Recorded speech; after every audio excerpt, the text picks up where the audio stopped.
দর্শক, আন্তর্জাতিক যোগ দিবস উপলক্ষে কলকাতায় যোগ দিবসের অনুষ্ঠানে যোগ দিয়েছেন প্রধানমন্ত্রী নরেন্দ্র মোদী। রাজ্যের মুখ্যমন্ত্রী শুভেন্দু অধিকারী রেড রোডে আয়োজিত অনুষ্ঠানে প্রায় ৩৮,০০০ মানুষ অংশগ্রহণ করেছেন। কলকাতা থেকে এই সরকারি বেসরকারি মিলে ১২৫টি স্কুলের শিক্ষার্থীরা যোগ অনুষ্ঠানে ডাক পেয়েছে। রাজ্য সরকার জানিয়েছে, যোগ দিবসের নানা আয়োজনকে ঘিরে ব্যস্ত এই সড়ক ৭ দিন ধরে বন্ধ থাকবে। যদিও জনগণের চলাচলের অসুবিধার কথা বলে গত ঈদুল আজহায় এই সড়কে নামাজ পড়ার অনুমতি বাতিল করেছিল বিজেপি সরকার। আবারও এক সপ্তাহে বন্ধ রেখে কর্মসূচি পালন নিয়ে সমালোচনা হলেও তা আমলে নেয়নি কর্তৃপক্ষ। এই বিষয়গুলো নিয়ে আমরা আরও বিস্তারিত জানবো। আমাদের সহকর্মী সুজিত দুয়ারি সেখানে রয়েছেন, তার সঙ্গে যুক্ত হয়ে।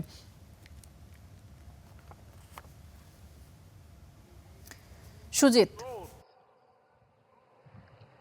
our target must be to be more flexible at 40 than we were at 20.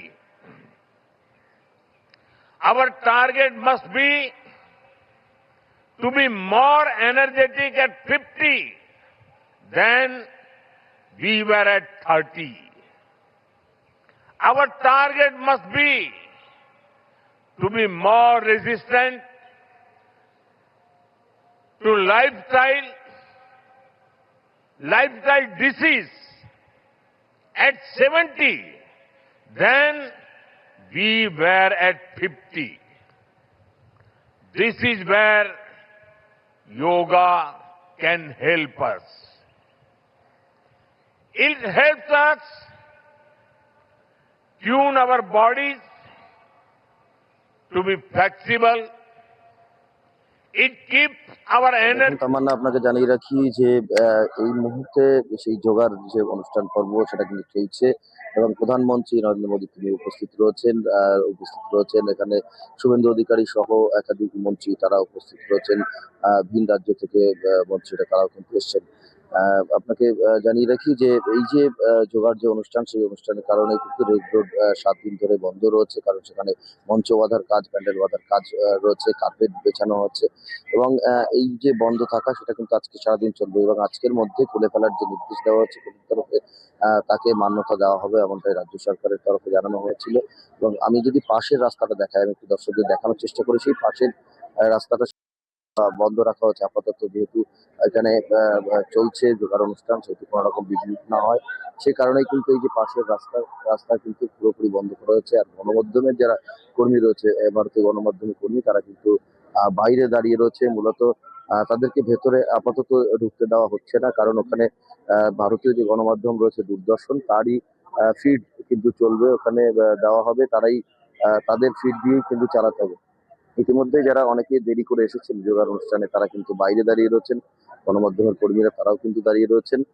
মূলত আপনাকে জানিয়ে রাখি যে এই যে যোগার অনুষ্ঠান ঘিরে কিন্তু কয়েকদিন ধরেই নিরাপত্তার একেবারে হচ্ছে শহর কলকাতায়, এবং কলকাতা শহরের আশেপাশেও নিরাপত্তা রাখা হচ্ছে। কালকে দেখেছিলাম আমরা এসপিজি কমান্ডো, তারা কিন্তু দায়িত্ব নিয়েছে নিরাপত্তার জন্য। এবং গতকাল যে তারকেশ্বর যে সভা ছিল, সেই সভা থেকেও প্রধানমন্ত্রী বেশ কিছু প্রকল্পের উদ্বোধন করেন, সেখানে সভা করেন এবং পশ্চিমবঙ্গ দিবস পালন করেন। আজকেও এই সবার পরে সেখানে কিন্তু একেবারে যে ৩টি ভারতীয় প্রযুক্তিতে যে শিপ তৈরি হচ্ছে, সেই শিপের কিন্তু উদ্বোধন করবেন এবং শ্যামাপ্রসাদ মুখার্জি যে পোর্ট, সেখানেই কিন্তু যাবেন।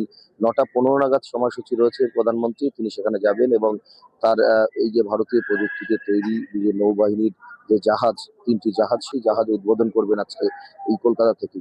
পাশাপাশি এই মুহূর্তে যে যোগার অনুষ্ঠান পর্ব চলছে, সেটা কিন্তু একেবারে রেড রোডের উপরে, যে রেড রোড নিয়ে রোডের উপরে অনুষ্ঠান করা নিয়ে বা ট্রাফিক যান নিয়ন্ত্রণ নিয়ে ইতিমধ্যেই মিশ্র প্রতিক্রিয়া রয়েছে অনেকের মধ্যেই। কারণ অনেকে বলছেন যে রেড রোডে যেহেতু কোনো রকম অনুষ্ঠান করা যাবে না, সরকারের তরফে বলা হয়েছিল, সেহেতু ধর্মীয় অনুষ্ঠান করা যাবে না, এক্ষেত্রে করা হচ্ছে যোগার অনুষ্ঠান।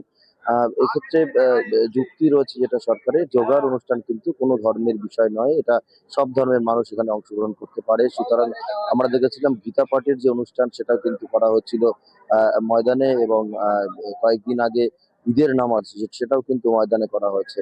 অর্থাৎ এই যে যোগা হচ্ছে একেবারে শরীর সুস্থ রাখার জন্য একটা ব্যায়াম বলা যায়, সেই সুস্থ রাখার উপায় কিন্তু সবাই করতে পারে, অর্থাৎ যে কোনো সম্প্রদায়ের মানুষ আসতে পারে, অর্থাৎ সব সম্প্রদায়ের মানুষ কিন্তু এখানে আছে। তারা রেড রোডের বিরাট যে জনসমাবেশ, সেই জনসমাবেশ কিন্তু সামিল হয়েছে এবং প্রধানমন্ত্রীর সঙ্গে যোগাযোগ করছেন এবং প্রধানমন্ত্রী এখান থেকে কিন্তু শরীর চর্চা সম্পর্কে বার্তাও দেবেন।